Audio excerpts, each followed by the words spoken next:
Hello everyone. कैसे हो सब लोग। मेरे भाई, हाल ही में हमने एक पॉडकास्ट देखा जो कि विजय माल्या जी और राज सहमानी जी का है। काफी लंबा पॉडकास्ट है।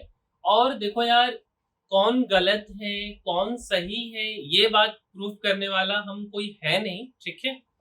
मेरा मानना है कि हमने उनसे क्या सीखा है या हम लोगों को उनसे क्या लर्निंग लेना चाहिए, ठीक है। तो इसी के बारे में हम आज बात करेंगे। तो मेरे भाई, विजय माल्या जी, किंग फिशर एयरलाइंस जो हम लोग सुने, है ना, वहां से हम लोग उनके नामों को जानते हैं। या किंग फिशर जो क्या बोल सकते हैं आप, दारू बोल सकते हो, वाइन बोल सकते हो, उससे हम लोग जानते हैं बेसिकली, ठीक है। तो यार, ये कलकत्ता के रहने वाले हैं, ठीक है। और हमने जो जो सीखा है बस वो हम छोटी छोटी बातें डिस्कस करना चाहेंगे यहाँ पे। उनका एक बहुत ही प्यारा सा लाइन मुझे अच्छा लगा कि जो सेल्फ कॉन्फिडेंस है, वो ना हर लोगों में होना चाहिए। उनका कहना है कि self confident will bring best in you, ठीक है। आजकल हम सभी लोगों में क्या चीज का प्रॉब्लम है कि सेल्फ कॉन्फिडेंस नहीं है, ठीक है। तो एक चीज उनका ये कहना है कि सेल्फ कॉन्फिडेंस जो है हर किसी लोगों में होना ही होना चाहिए। एक चीज तो ये हमने सीखा। उनका जो बिजनेस है वो ऑलरेडी बिजनेस फैमिली से आते हैं। उनके पिताजी भी बिजनेसमैन थे। बट 1977 में जब यार मोरारजी देसाई हमारे प्रधानमंत्री रहते हैं, ठीक है, तो अल्कोहलिक बिजनेस पे सैंक्शन लगाया जाता है, ठीक। तो जब अल्कोहलिक बिजनेस पे सैंक्शन लगाया जा रहा होता है तो उनके पिताजी और वो मिल करके जो है, क्योंकि जब किसी बिजनेस पे सैंक्शन लगाया जाता है, रोक लगाया जाता है ना, तो उसका जो मार्केट वैल्यू है वो डाउन होता है। तो उनके पिताजी ने काफी सारे अल्कोहलिक बिजनेस को एक्वायर किया। तो एक बात ये कि जैसे स्टॉक मार्केट जब ऊपर जा रहा होता है ना, तब हम लोग उसमें पैसा डालते हैं। लेकिन जब मार्केट नीचे होता तब पैसा नहीं डालते। बट उनका ऐसा था कि जब मार्केट डाउन फेज में जा रहा था तब उन्होंने अल्कोहलिक बिजनेस को एक्वायर किया। एक बात ये, ठीक है, जिसको वो काफी बड़ा दुनिया में इस बिजनेस का काफी नाम हुआ, काफी चर्चा हुआ, तो इन्होंने ये बनाया। अच्छा, उसके बाद ना यार, डाइवर्सिफिकेशन बोला जाता है। अगर हम इनके बिजनेस की बात करें तो दो बिजनेस, जैसे कि विजय माल्या जी का एक तो अल्कोहल का बिजनेस, और आज हम पेंट इंडस्ट्री में एशियन पेंट्स के बाद अगर किसी पेंट्स का नाम सुनते हैं तो वो बर्जर पेंट्स का नाम सुनते हैं। तो उस समय में इन्होंने 25 कंट्रीज में बर्जर पेंट्स को एक्वायर करने के बाद फैलाया, ठीक है। और एक प्रॉफिटेबल बिजनेस बना करके इन्होंने बर्जर पेंट्स को बेचा, ठीक है। अच्छा, और हमने क्या सीखा। इन्होंने अपनी माँ से जो लेसन्स लिया है वो क्या है कि don't waste time in life argue. मतलब ना, आर्ग्यू करने में अपने जिंदगी के समय को बर्बाद नहीं करना चाहिए। अच्छा, क्योंकि ये जो है वो वर्थ इट नहीं होता है।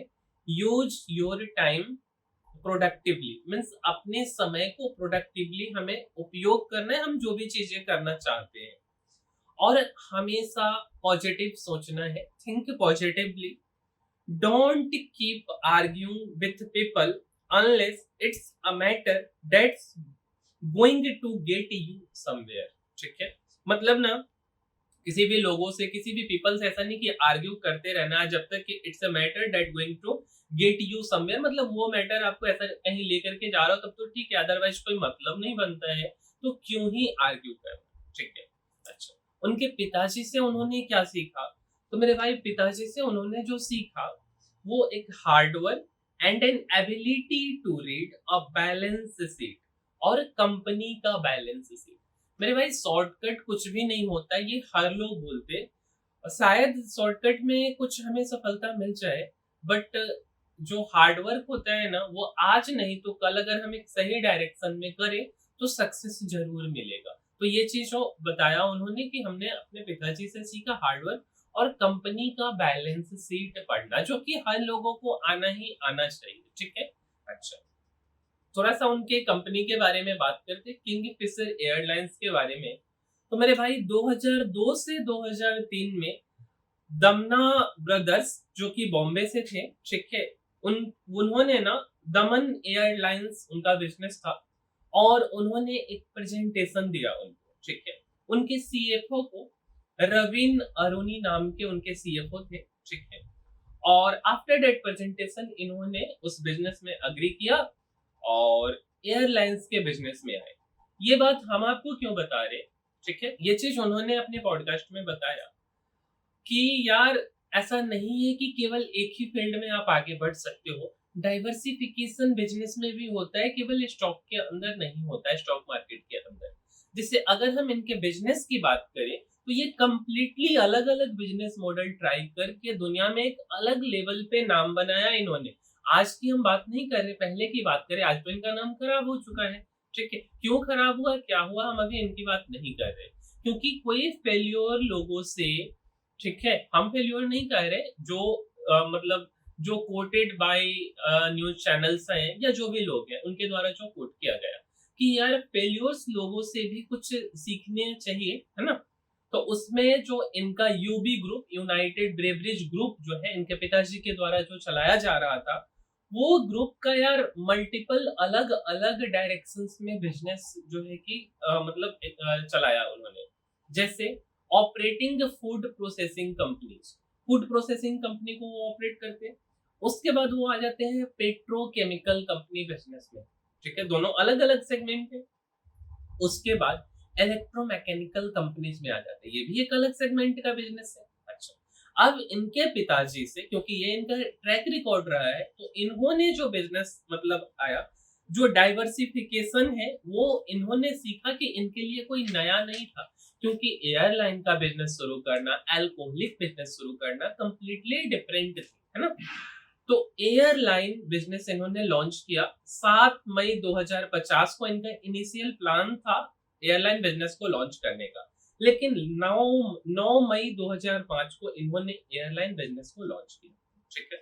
जो किंग फिशर एयरलाइन बिजनेस है, इसका जो मुख्य उद्देश्य था, वो मुख्य उद्देश्य क्या था, to produce the best flying experience that India had ever seen. मतलब मुख्य रूप से फ्लाइंग एक्सपीरियंस को ना मतलब बहुत बेहतर बनाना भारतीय लोगों के लिए, ठीक है।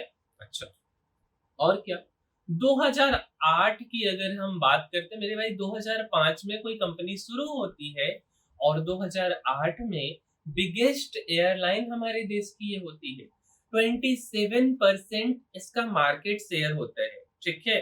और 2008 में ही क्या होता है ना कि लेहमन ब्रदर क्राइसिस होता, जिनको नहीं पता है, स्टॉक मार्केट के अंदर बहुत बड़ा मंदी आता है लेहमन ब्रदर क्राइसिस के कारण। उसका वीडियो हम बहुत अच्छे से अपने ही चैनल पे समझाए हैं, ठीक है। तो वहां आप जाकर के देख सकते हो, जिसके कारण हमारा जो रुपया का वैल्यू है काफी गिर जाता है। और हम लोग जो तेल खरीदते हैं, तो उसी तरीके से एरोप्लेन के लिए, एयरलाइन बिजनेस के लिए जो तेल खरीदा जाता है, वो सारा तो डॉलर में पेमेंट होता। डॉलर का रेट काफी जो है मतलब वो फ्यूल का रेट काफी ज्यादा क्रूड ऑयल का बढ़ते चला जाता है। ऐसे बहुत से रीजन है जिनके कारण धीरे धीरे इनका बिजनेस, एविएशन बिजनेस ट्रबल में आ जाता है, ठीक है।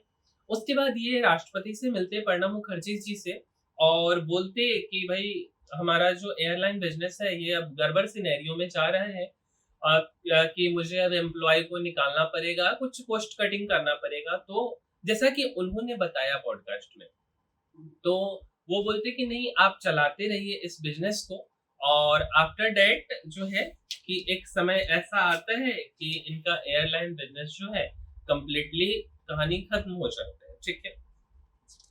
और यार ये 2000 आई थिंक 12 में जो है एयरलाइन बिजनेस इनका शट डाउन हो जाता है। और ओवरऑल ना इससे सीखने को, ओवरऑल अगर हम पॉडकास्ट की बातें करें, तो एक चीज तो पूरा पॉडकास्ट इंग्लिश में है, तो आप वहां से 4 घंटे समथिंग मिनट का पॉडकास्ट है, 18 मिनट का, तो एक तो अच्छा खासा इंग्लिश आप देख के थोड़ा सा बोलना सीख सकते हो, पहला चीज। दूसरा कि एक ऐसा व्यक्ति जिसका विल पावर जाते हैं, पॉजिटिव सोचता है, माँ बाप की बातों को मानता है, लेसन्स को लर्न करता है, वो दुनिया के किसी भी डायरेक्शन में जा सकता है, सक्सेस हो सकता है। कुछ गलतियों की वजह से उनका फेल्योर हुआ, अब वो क्यों हुआ, क्या हुआ, वो एक अलग मैटर, बट यहाँ से हम कुछ चीजों जो सीखे वो आपके साथ हमने शेयर किया। और ऐसे ही चीजों आप सीखने के लिए हमारे चैनल को फॉलो कर सकते हैं, ठीक है। और अगर आपको हमारा वीडियो अच्छा लगता है तो मेरे भाई लाइक, शेयर और सब्सक्राइब करना नहीं भूलिए। मिलते हैं अगले वीडियो में, तब तक के लिए धन्यवाद।